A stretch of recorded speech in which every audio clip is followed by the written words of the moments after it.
Land lord ಟೈಟಲ್ಗೆ ತಕ್ಕಂತೆ movie ಇದೆಯಾ ಇಲ್ವಾ? ದುನಿಯಾ ವಿಜಯ್ ಅವರಿಗೆ ಸಲಗ ಭೀಮಾ ಆದಮೇಲೆ ಲ್ಯಾಂಡ್ ಲಾರ್ಡ್ ಮೂಲಕ ಹ್ಯಾಟ್ರಿಕ್ ಗೆಲುವು ಸಿಗ್ತಾ ಇಲ್ವಾ? ಕೊಡೋ ಕಾಸಿಗೆ ಮೂವಿ ವರ್ತ್ ಇದೆಯಾ ಇಲ್ವಾ? ಇದನ್ನೆಲ್ಲ ಎಕ್ಸ್ಪ್ಲೇನ್ ಮಾಡ್ತೀನಿ. ವಿಡಿಯೋ ಶುರು ಮಾಡೋಕ್ಕಿಂತ ಮುಂಚೆ ಸಬ್ಸ್ಕ್ರೈಬ್ ಆ್ಯಂಡ್ ಲೈಕ್ ಮಾಡಿ ವಿಡಿಯೋನ ಕಂಟಿನ್ಯೂ ಮಾಡಿ. ದುನಿಯಾ ವಿಜಯ್ ಸರ್ಗೆ ಸಲಗ ಭೀಮಾ ಆದಮೇಲೆ ಹ್ಯಾಟ್ರಿಕ್ ಹಿಟ್ ಅಂತಲೇ ಹೇಳ್ಬೋದು. ಇನ್ನು ಸ್ಟೋರಿ ವಿಚಾರಕ್ಕೆ ಬರೋದಾದರೆ, ಜಾಗ ಕೊಡದೇ ಇರೋ ಪಾಳೆಗಾರ, ಜಾಗನ ಬಿಡದೇ ಇರೋ ರಾಚಯ್ಯ, ಇವರಿಬ್ಬರ ನಡುವೆ ನಡೆಯೋ ಸ್ಟೋರಿನೇ ಲ್ಯಾಂಡ್ ಲಾರ್ಡ್. ಈ ಮೂವಿಲಿ ಸಂವಿಧಾನ, ಸಮಾನತೆ ಹಕ್ಕು, ಪಾಳೆಗಾರಿಕೆ, ದೇವದಾಸಿ ಪದ್ಧತಿ ಇದನ್ನೆಲ್ಲ ತುಂಬ ಎಂಟರ್ಟೈನ್ಮೆಂಟ್ ಆಗಿ ಈ ಮೂವಿಲಿ ಕನ್ವೆ ಮಾಡಿದ್ದಾರೆ. ಜಡೇಶ್ ಕೆ ಹಂಪಿ ಅವರ ರೈಟಿಂಗ್ ತುಂಬಾ ಚೆನ್ನಾಗಿದೆ. ಮೂವಿ ಟ್ರೈಲರ್ ನೋಡಿದಾಗ ಕಾಟೇರ ಥರನೇ ಫೀಲ್ ಕೊಟ್ಟಿತ್ತು. ಸಿಮಿಲರ್ ಅನಿಸ್ಬೋದು, ಯಾಕಂದರೆ ಡೈರೆಕ್ಟರ್ ಅಲ್ಲೂ ಕೂಡ ಡೈರೆಕ್ಟರ್ ಇವರೇ ಆ್ಯಂಡ್ ಅಲ್ಲೂ ಕೂಡ 90s ನಡೆಯೋ ಕಥೆನೇ ತೋರಿಸಿದ್ದಾರೆ. ಆದರೆ ಕಾಟೇರನೇ ಬೇರೆ, ಲ್ಯಾಂಡ್ ಲಾರ್ಡೇ ಬೇರೆ. ದುನಿಯಾ ವಿಜಯ್ ಅವರು ಕೊಡಲಿ ರಾಚಯ್ಯನಾಗಿ ಅದ್ಭುತವಾಗಿ ಪರ್ಫಾರ್ಮ್ ಮಾಡಿದ್ದಾರೆ. ಅದರಲ್ಲಂತೂ ಆ್ಯಕ್ಷನ್ ಸೀಕ್ವೆನ್ಸ್ಗಳಲ್ಲಿ ಹಳೆ ವಿಜಯ್ ಅವರನ್ನ ನೋಡಿದಾಗಾಯಿತು. ವಿಜಯ್ ಅವರ ಪಾತ್ರಕ್ಕೆ ಎಷ್ಟು ಪೊಟೆನ್ಷಿಯಲ್ ಇದೆಯೋ ಅಷ್ಟು ಪಾತ್ರಕ್ಕೆ ತಕ್ಕಂತೆ ಆ್ಯಕ್ಟಿಂಗ್ನ ಮಾಡಿ ತೋರಿಸಿದ್ದಾರೆ. ಇನ್ನು ಉಮಾಶ್ರೀಯಮ್ಮನವ್ರ ಬಗ್ಗೆ ಮಾತಾಡೋದೇ ಬೇಡ. ಅವ್ರು ಎಂಥದೇ ಕ್ಯಾರೆಕ್ಟರ್ ಕೊಟ್ಟರು ತಿಂದು ಹಾಕುವಂಥ ಪರ್ಫಾರ್ಮರ್ ಅವರು. ಇದರಲ್ಲೂ ಕೂಡ ಅವರ ಪಾತ್ರಕ್ಕೆ ತುಂಬಾ ಅದ್ಭುತವಾಗಿ ನ್ಯಾಯನ ಒದಗಿಸಿದ್ದಾರೆ. ಇನ್ನು ರಚಿತಾರಾಮ್ ಅವರು ಬ್ಯೂಟಿ, ಗ್ಲಾಮರ್, ರೊಮ್ಯಾನ್ಸ್ ಇದಕ್ಕಷ್ಟೇ ಸೀಮಿತ ಅಲ್ಲದೆ ಹಳ್ಳಿ ಮಡದಿಯ ಪಾತ್ರಕ್ಕೂ ನಾನು ಸೈ ಅಂತ ತೋರಿಸ್ಕೊಟ್ಟಿದ್ದಾರೆ. ಅವ್ರ ಕಡೆಯಿಂದ ಒಂದೊಳ್ಳೆ ಚಾಯ್ಸ್ ಆ್ಯಂಡ್ ಗುಡ್ ಡಿಸಿಷನ್. ಸುಮ್ಮನೆ ಹೀರೋಯಿನ್ಸ್ದೆಲ್ಲ ಕಟೌಟ್ನ ನಿಲ್ಲಿಸಲ್ಲ, ಅದರಲ್ಲೂ ರಚಿತಾರಾಮ್ ಅವರ ಕಟೌಟ್ ನಿಲ್ಲಿಸಿದ್ದಾರೆ. ಆ ಹೀರೋಯಿನ್ ಕಟೌಟ್ನ ನಿಲ್ಲಿಸಿರೋದಕ್ಕೆ ಇವರು ಅರ್ಹರ ಇಲ್ವಾ ಅಂತ ಅನ್ನೋದಕ್ಕೆ ಇವರು ಆ್ಯಕ್ಟಿಂಗ್ನ ಮೂಲಕ ಉತ್ತರ ಕೊಟ್ಟಿದ್ದಾರೆ. ರೀತನ್ಯ ವಿಜಯ್ ಅವರಿಗೆ ಬೆಸ್ಟ್ ಡೆಬ್ಯೂಟ್.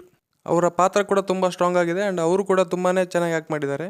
ಅವರ ತಂದೆ ಸೀನಿಯರ್ ಆ್ಯಕ್ಟರ್, ಅವರ ಪಕ್ಕದಲ್ಲಿದ್ದರೂ ಕೂಡ ಅವ್ರನ್ನೇ ಮೀರಿಸೋ ಥರ ಒಂದು ಆ್ಯಕ್ಟಿಂಗ್ನ ಮಾಡಿದ್ದಾರೆ.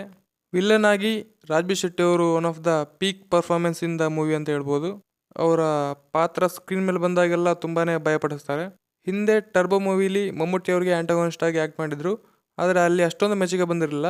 ಈ ಮೂವಿಯಿಂದ ಅವರಿಗೆ ತುಂಬಾ ಮೆಚ್ಚುಗೆ ಬರುತ್ತೆ. ಈ ಮೂವಿಯಿಂದ ಅವರೊಳಗಿರೋ ವಿಲನಿಸಮ್ನ ತುಂಬ ಮಾಸ್ ಆಗಿ ಹೊರಗಾಕಿದ್ದಾರೆ. ಹೀರೋಗಿಂತ ವಿಲನ್ ತುಂಬ ಸ್ಟ್ರಾಂಗ್ ಆಗಿದ್ದಾಗ ಅಲ್ಲಿ ಹೀರೋ ಮತ್ತು ವಿಲನ್ನ ರೈವಲ್ರಿ ನೋಡೋಕ್ಕೆ ತುಂಬಾ ಮಜಾ ಸಿಗುತ್ತೆ. ಅದು ಈ ಮೂವಿಲಿ ತುಂಬಾ ಚೆನ್ನಾಗಿ ತೋರಿಸಿದ್ದಾರೆ. ಇವ್ರನ್ನ ಬಿಟ್ಟರೆ ಮಿಕ್ಕಿದವರ ಪಾತ್ರಕ್ಕೆ ಏನು ಪ್ರಾಮುಖ್ಯತೆ ಇದೆಯೋ ಅದನ್ನು ಅವರು ಪರ್ಫೆಕ್ಟಾಗಿ ಡೆಲಿವರಿ ಮಾಡಿದ್ದಾರೆ. ರಾಕೇಶ್ ಅಡಿಗ ಅವರು ಆಗಿರ್ಬೋದು, ಶಿಶಿರ್ ಬೈಕಾಡಿ, ಅಚ್ಯುತ್ ಕುಮಾರ್, ಗೋಪಾಲ್ ದೇಶಪಾಂಡೆ, ಮಿತ್ರ ಅವರು, ಭಾವನಾ ರಾವ್ ಅವರು ಅವರ ಪಾತ್ರಕ್ಕೆ ಏನು ಬೇಕಾಗಿದೆ ಅದನ್ನು ಪರ್ಫೆಕ್ಟಾಗಿ ಡೆಲಿವರಿ ಮಾಡಿದ್ದಾರೆ. ಇನ್ನು ಅಜನೀಶ್ ಅವರ ಮ್ಯೂಸಿಕ್ ಎಲ್ಲೆಲ್ಲಿ ಎಲಿವೇಶನ್ ಇದೆ ಅಲ್ಲೆಲ್ಲ ಚಚ್ ಬಿಸಾಕಿದ್ದಾರೆ ಮತ್ತು ಓವರಾಲ್ ಮೂವಿ ಚೆನ್ನಾಗಿ ಮ್ಯೂಸಿಕ್ ಮಾಡಿದ್ದಾರೆ. ಸಾಂಗ್ಸ್ ಎಲ್ಲ ಥಿಯೇಟ್ರಲ್ಲಿ ನೋಡೋಕ್ಕೆ ತುಂಬ ಚೆನ್ನಾಗಿದ್ವು. ಸ್ವಾಮೀಜಿ ಗೌಡ ಅವರ ಸಿನಿಮ್ಯಾಟೋಗ್ರಫಿ ತುಂಬ ಚೆನ್ನಾಗಿದೆ. ಸಿನಿಮಾದ ಇನ್ನೊಂದು ಮೇಜರ್ ಅಂತಂದರೆ ಅದು ಮಾಸ್ತಿ ಅವರ ಡೈಲಾಗ್ಗಳು. ಮಾಸ್ತಿ ಅವರ ಡೈಲಾಗ್ಗಳು ಆ ಒಂದು ಮೂವಿಯ ತೂಕನ ಹೆಚ್ಚಿದೆ ಅಂತಲೇ ಹೇಳ್ಬೋದು. ಡೈಲಾಗ್ಗಳು ತುಂಬಾ ಅರ್ಥಪೂರ್ಣವಾಗಿದ್ದು. ದುನಿಯಾ ವಿಜಯ್ ಅವರ ಆ್ಯಕ್ಷನ್ ಸೀಕ್ವೆನ್ಸ್ಗಳನ್ನ ನೋಡೋದೇ ಹಬ್ಬ. ಅದರಲ್ಲೂ ಆಯುಧಗಳನ್ನ, ವೆಪನ್ಸ್ಗಳನ್ನ ಬಳಸಿರೋ ಡಿಸೈನ್ ತುಂಬಾ ಚೆನ್ನಾಗಿತ್ತು. ಫ್ಲ್ಯಾಶ್ ಬ್ಯಾಕ್ ಸೀನ್ಸ್ಗಳಲ್ಲಂತೂ ವಿಜಯ್ ಅವರು ಸ್ಕ್ರೀನ್ಗೆ ಬೆಂಕಿನ ಹಚ್ಬಿಟ್ಟಿದ್ರು. ಆ ಫ್ಲ್ಯಾಶ್ ಬ್ಯಾಕ್ ಸೀನ್ಸ್ಗಳನ್ನ ಒಂದೇ ಸಲ ತೋರಿಸೋದ್ರ ಬದಲು ಅಲ್ಲಲ್ಲಿ ತೋರಿಸಿರೋದು ಅದು ತುಂಬ ಮೂವಿಗೆ ವರ್ಕೌಟ್ ಆಗಿದೆ.